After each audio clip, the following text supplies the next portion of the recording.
Two teenage girls sit in the back of a police car. They have just been arrested for allegedly planning to kill one of their classmates. But they are not crying. They are not silent. They are laughing, talking about their mugshots, and wondering whether they will be sent to the same jail. Hours earlier, police say one of them arrived at school with a knife, while the other carried cigarettes, a lighter, and a flower they planned to leave beside the victim. The attack never happened, because someone sent one anonymous tip. Tonight, we're examining the alleged murder plot at Brantley High School and the warning that may have saved a teenager's life. Welcome to the podcast, You Can't Unhear. As usual, a disclaimer before we begin. Isabelle Valdez and Lois Lippert have pleaded not guilty. They are accused of planning a murder, but no one was physically attacked. The evidence described in this episode comes from police reports, court filings, released video, and statements made during bond proceedings. Those allegations still have to be tested in court. Brantley High School is located in Altamont Springs, a suburban community in Seminole County, Florida. On January 23, 2026, school officials received an anonymous message through FortifyFL, Florida's digital reporting system for suspicious school activity. The tip warned that a student known as Jimmy was planning to kill another student. Investigators later concluded that Jimmy referred to 15-year-old Isabelle Valdez. The alleged target was a male student at the same school. The report was specific enough that administrators and police acted immediately. They located Valdez, removed her from class, and searched her belongings. Inside her backpack, officers reportedly found a knife. That discovery transformed the report from disturbing gossip into a possible active threat. Police then identified Valdez's close friend, 14-year-old Lois Lippert, as the alleged second participant. Investigators say Lippert helped sharpen the knife before school. She also brought latex gloves, cigarettes, a lighter, chocolates, and a flower. According to the prosecution, those objects were connected to what the girls intended to do after killing the classmate. They allegedly planned to leave the flower near his body, then smoke a cigarette while waiting to be arrested. The details sound theatrical, almost designed for an audience. That quality would later become important, because investigators believe the alleged plot was influenced not only by violence, but by an online culture that treats killers as celebrities. Police say Valdez was deeply preoccupied with Adam Lanza, the gunman who murdered 20 children and 6 adults at Sandy Hook Elementary School in 2012. According to court documents, Valdez told investigators that the intended victim resembled Lanza.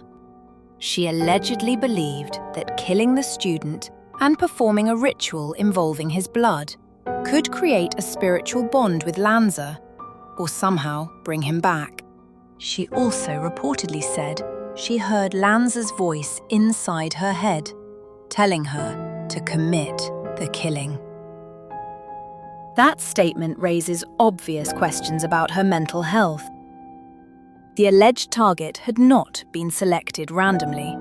According to investigators, Valdez believed he physically resembled Lanza. The proposed location was a school bathroom, an area where they expected fewer witnesses and less immediate supervision. Police say the plan involved either cutting his throat or stabbing him in the stomach. The girls allegedly discussed the killing through messages, drawings, and handwritten notes. Lippert was accused of producing images showing the target dead, including drawings involving Valdez and the intended victim. The prosecution's theory is that these were not isolated dark fantasies. They were preparations moving toward action. The knife was already inside the school. The additional items had been brought, and a written plan was reportedly still being created when Valdez was removed from class. According to released evidence, Valdez was writing about the plot shortly before police confronted her. One passage reportedly described the intended scene as something beautiful or devotional. Another referred to the belief that Lanza would return or speak to her if she completed the act. These writings are important because they may help prosecutors establish intent. A person can possess a weapon without planning murder. A person can write violent fiction without intending to act.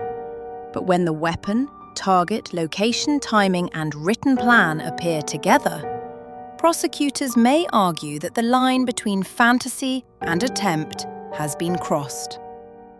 Florida law allows attempted murder charges even when no physical injury occurs. Prosecutors generally must prove that the accused formed the intent to commit murder and then carried out an overt act moving beyond mere preparation. In this case, the state is likely to point to the sharpened knife, the arrival at school, the alleged coordination between the girls, and the items brought for the aftermath. The defense may argue that the plan remained fantasy, that the girls had not yet approached the target, or that their writings were disturbed role-playing rather than a genuine attempt. That legal boundary will be one of the central issues if the case reaches trial. After their arrests, Valdez and Lippert were placed together in the back of a police vehicle. The interior camera recorded their conversation. The footage later became one of the most widely discussed pieces of the case. Rather than appearing frightened, the girls laughed, talked about what police might find on their phones, and discussed whether they would look attractive in booking photographs. At one point, they joked about becoming a couple in jail. They also complained about the person who had reported them. Lippert reportedly referred to the cigarettes she had brought, and the conversation appeared to acknowledge that those items were linked to the plan. The prosecution later used the recording to argue that the girls showed little awareness of the seriousness of the allegations. But patrol car behavior must be interpreted cautiously. Teenagers sometimes laugh during fear, shock, or extreme discomfort. Immaturity can produce behavior that looks callous, even when the person is overwhelmed. The footage does not prove the murder plot by itself. Its significance comes from how it fits with the physical evidence, messages, drawings, and alleged admissions. But still, the video had a powerful effect in court. The casual tone stood in brutal contrast to the violence described in the police report. When the girls appeared before a judge, the atmosphere was completely different. They wore jail uniforms and restraints. There was no laughter. Prosecutors argued that releasing them would pose an unacceptable risk to the intended victim, the school, and the wider community. The judge denied bond, citing the seriousness of the allegations and the evidence presented, including the vehicle footage. Both girls were ordered to remain in custody while being prosecuted as adults. Charging minors as adults does not mean their age becomes irrelevant. Their development, mental health, susceptibility to online influence, and capacity for rehabilitation may still matter. But Florida prosecutors determined that the alleged conduct was serious enough for adult court. The anonymous tip deserves special attention. School threats are often discovered after someone notices a message, a drawing, a weapon, or a sudden change in behavior. In this case, one person reported the concern before the alleged attack occurred. That gave police time to put on actions. The system worked at exactly the moment it was needed. Kudos to the anonymous tip, the system, and the police. On the other hand, I also want to highlight how this case also exposes a darker corner of online true crime culture. Most people who watch documentaries or discuss criminal cases never become violent. Interest in true crime is not itself dangerous, but some online communities cross from analysis into admiration. They create fan accounts for mass killers, edit romantic videos, share manifestos, and treat murderers as misunderstood celebrities. Researchers sometimes describe this as perpetrator glorification. The victims disappear, while the offender becomes an icon. In a later letter filed with the court, Valdez blamed some of her deterioration on exposure to online communities that glorified violence and school shooters. She said she had entered what she called the true crime community, felt accepted there, and gradually became convinced that violence was admirable.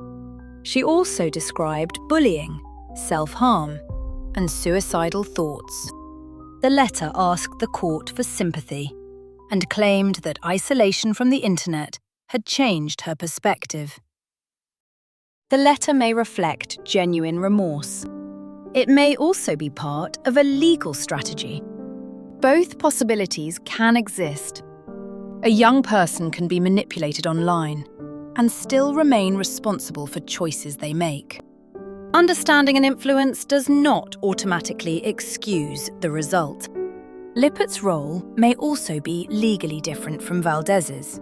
The state alleges she supported the plan, helped sharpen the knife, created drawings, and brought materials to school. But prosecutors must still prove what she understood, what she intended, and whether she truly planned for the murder to occur. Friendship can create powerful pressure during adolescence. One teenager may encourage another, perform loyalty, or go along with escalating behavior without fully believing it will become real. That does not make participation harmless, but it may matter when determining culpability, plea negotiations, and sentencing. By June 2026, an attorney for one of the girls said he was attempting to negotiate an agreement with prosecutors to avoid trial. No final resolution had been announced at that time. Valdez also began facing a separate legal problem. Investigators examining her phone allegedly discovered illegal videos involving children. The Florida Department of Law Enforcement later charged her with 10 counts of possessing child sexual abuse material. Those are separate allegations, and she remains entitled to the presumption of innocence on them as well. The intended victim has largely remained outside public view. That is appropriate. He was a student who went to school expecting an ordinary day. He reportedly had no idea that two classmates were allegedly discussing his death, drawing images of it, and carrying a weapon intended for him. He survived not because he defeated an attacker, but because someone else recognized the warning signs early enough. His privacy should remain protected. He should not be forced to become a public character in the story of the people accused of targeting him. The same caution applies to the Sandy Hook victims.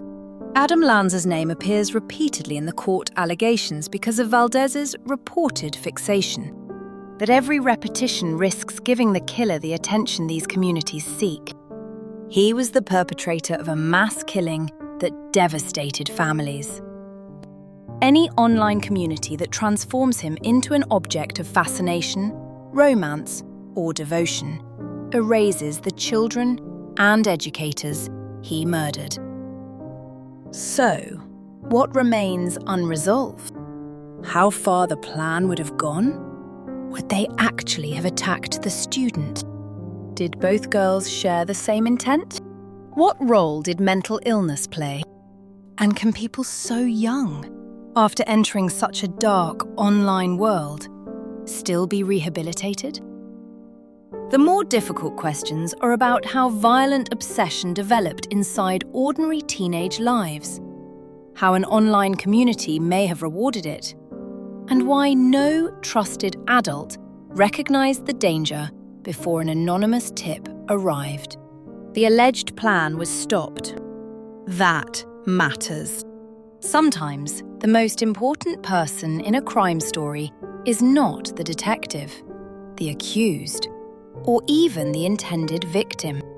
Sometimes, it is the person who noticed something was wrong and refused to stay quiet. Be that person. Thanks for joining me tonight. Until next time, stay curious, stay safe, and I'll see you on the next episode of the podcast You Can't Unhear.